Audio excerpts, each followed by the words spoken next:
Hey folks, welcome to another Triple T Tuesdays. For those new to this format, this is Tools, Tips, and Talk, where I talk about some of those topics.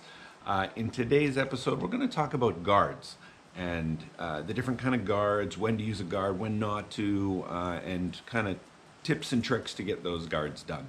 So let's get right into it, talk about guards. First thing really is, let's compare guards. I think the two main styles of guards, the first one would be, I don't know what you would call it, but on this Feather Bowie, you can watch this in my Feather Bowie series, you can see that the guard is a complete separate piece. It doesn't match the handle, it isn't formed to the handle, so you can really grind this one completely separately. Okay? As opposed to something like this. Okay, this obviously is contoured with the handle flat on top, but feels nice in the hand, but it's just a very different guard. So we'll get into those, when to use them, and different tips and tricks for each one. So let's talk more about guards. Obviously, the first thing is, if you're going to do a guard like this, most likely you're going to have a hidden tang handle. You notice all three of these knives are all hidden tangs. It's possible to do a kind of a guard on a full tang knife. You kind of have to do a slotted guard. I've never done one. I personally don't think they look very good, so I'm not a fan. And I prefer hidden tang knives because I do guards on most of my knives.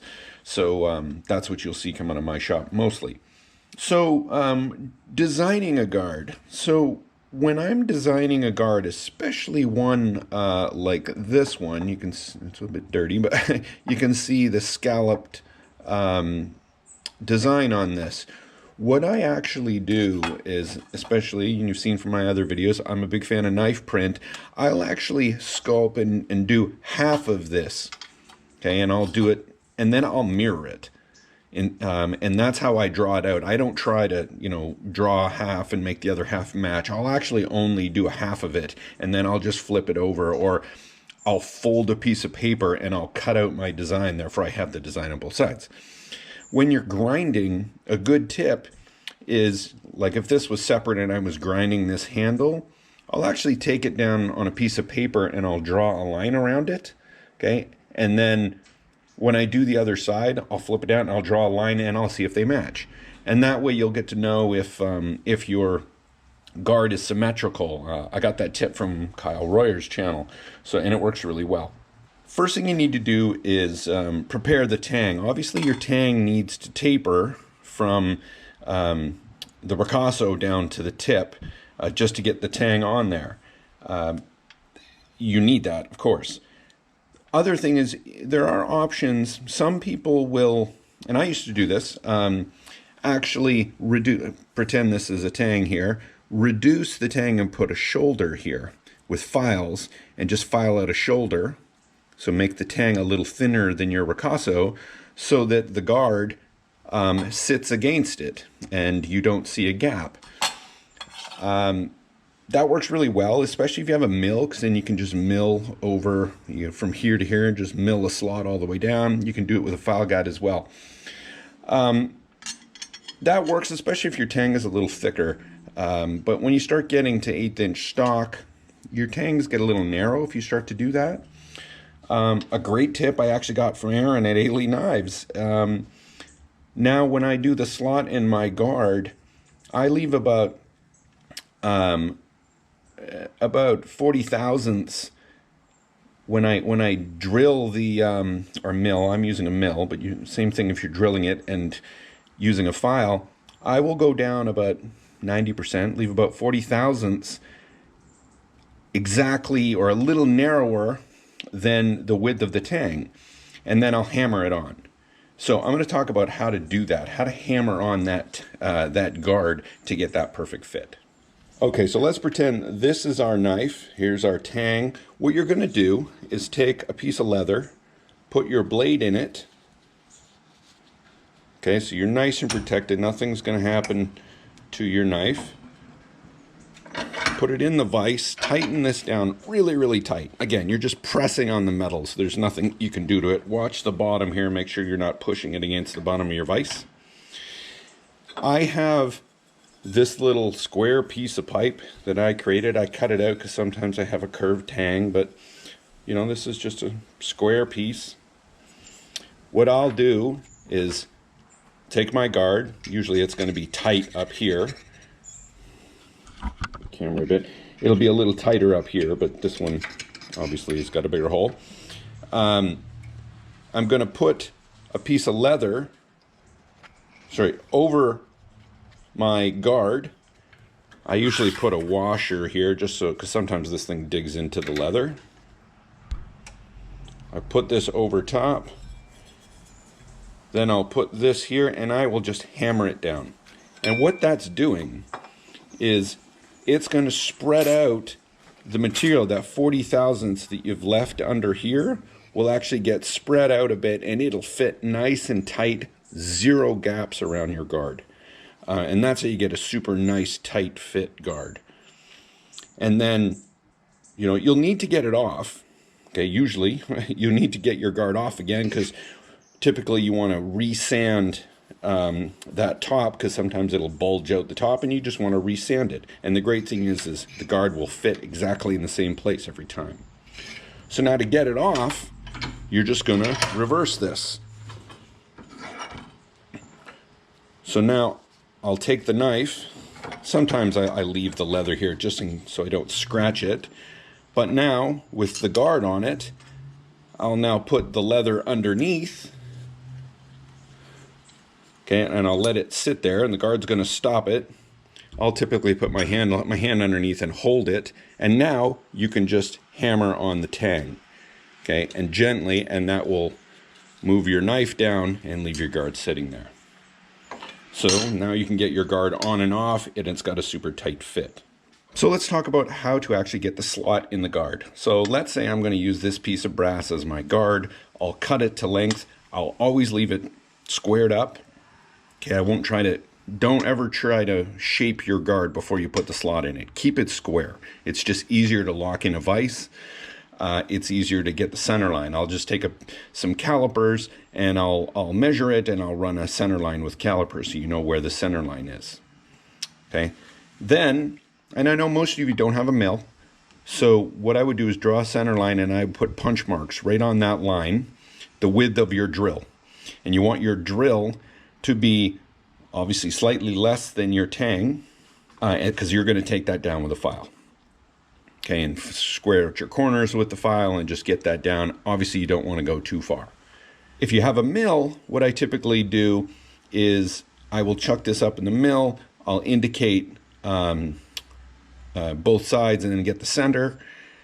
So if I'm milling, I'll put the drill in the mill, I'll drill one hole, and then I'll just take my end mill and just go back and forth at a couple of depths until I get through it.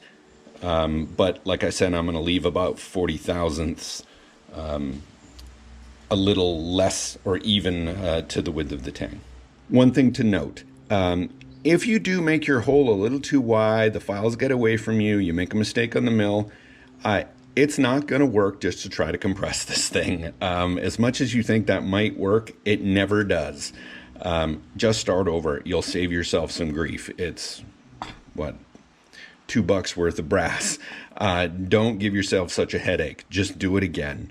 I've never seen it work. I've tried. Everyone tries to just, I'll just take a hammer and I'll compress this. It never does what you want.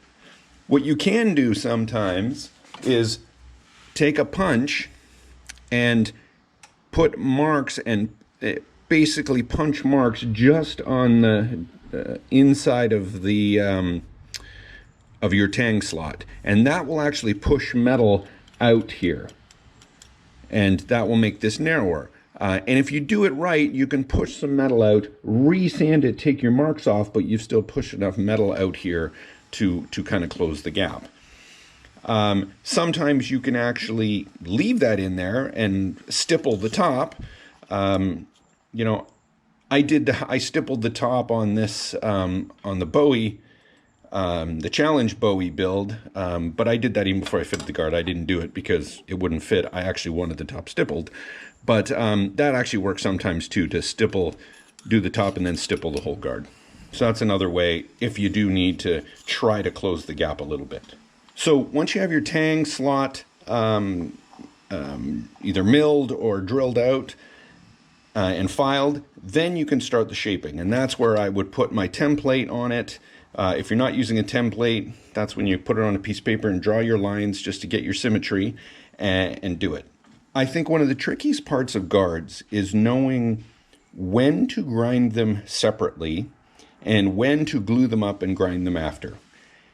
And that differs with every knife. Obviously with this one, I did the guard completely separate. If you go and watch this video, this guard was ground and sanded and obviously totally separate. For something like this, because it's brass, I also did this separately just because of the heat. If you try to glue this, especially with copper, if you try to glue it up and grind it, these things will heat up so much you'll lose your epoxy bond. So I tend to grind these to 95% separately and then put them on, sometimes even use a file after they've been glued up to get them close and then sand them. I will rarely do a ton of grinding on brass or copper guards. On steel, yeah, absolutely I will. And especially if your handle material is something like micarta or G10, you could just dip that in water, it won't hurt it. I obviously don't want to do that with wood. So that's another thing. So lastly, when it gets down to hand sanding, you also need to be very careful in any of your transitions, okay, from the wood to your guard. This is an area where you have the propensity to start to dish the wood, because obviously the wood is going to sand faster than your guard. So you need to be really careful. Use a hard backer or file it. I usually do a lot of hand filing around this kind of edge here, or I'll put my sandpaper on a file so I have a nice flat backer. You'll notice on this one there's no dishing at all. Same with this. If you run your finger, you close your eyes, you can't tell where the guard starts and the handle ends. And that's what you want.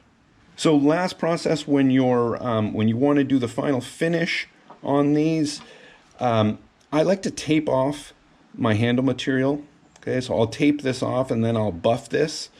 Because the buffing compound, especially if you're using wood, will darken your wood and start to mark it. So you need to tape that off so that that doesn't happen. I actually moved to using a Dremel with a buffing wheel on it, just so that I could better do this and not have to go to the big buffer. So that's another tip. Get some buffing wheels for your Dremel, and that'll work well.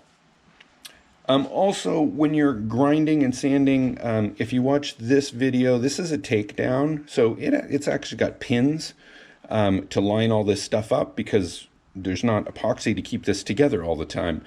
So sometimes you do want to use line-up pins, and that helps you a lot, so you can do every one of these pieces separately. Obviously, you don't need line-up pins for something like this. So that was the section on guards. Folks, if you got something out of this, please like and subscribe. Before I end this video, I wanted to give a shout out to a new smith that, at least a new YouTuber that I just found out, DB Craft World. David over at DB Craft World just really started up his channel, is just trying to get that going. He's got some really, really cool methods and ideas on doing some blades, and what he's doing over there is really cool. So you should all check him out. So I put a link up in the cards here, and it's also down in the description. So give him a hand, go check out his channel, and guys, I'll see you on the next one.